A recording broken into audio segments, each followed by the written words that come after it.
Ang mabuting balita ng Panginoon ayon kay San Juan.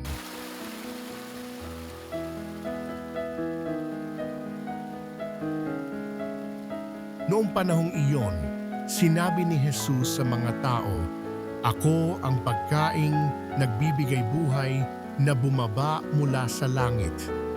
Mabubuhay magpakailanman ang sino mang kumain nito at ang pagkaing ibibigay ko sa ikabubuhay ng sanlibutan ay ang aking laman." Dahil dito'y nagtalo-talo ang mga Hudyo.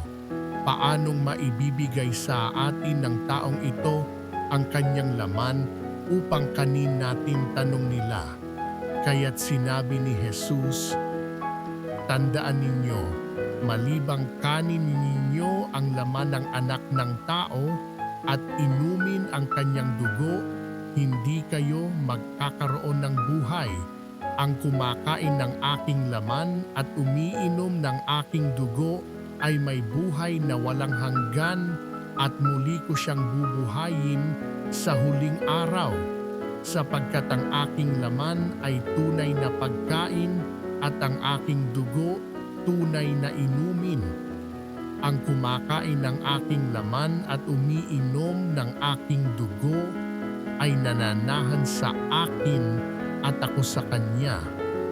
Buhay ang amang nagsugo sa akin at ako'y nabubuhay dahil sa kanya.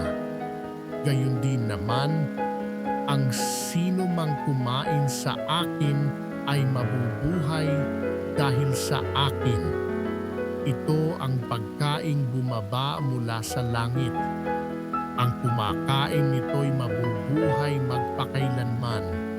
Hindi ito katulad ng kinain ng inyong mga magulang sa ilang.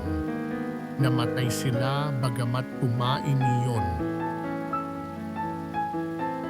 Ang mabuting balita ng Panginoon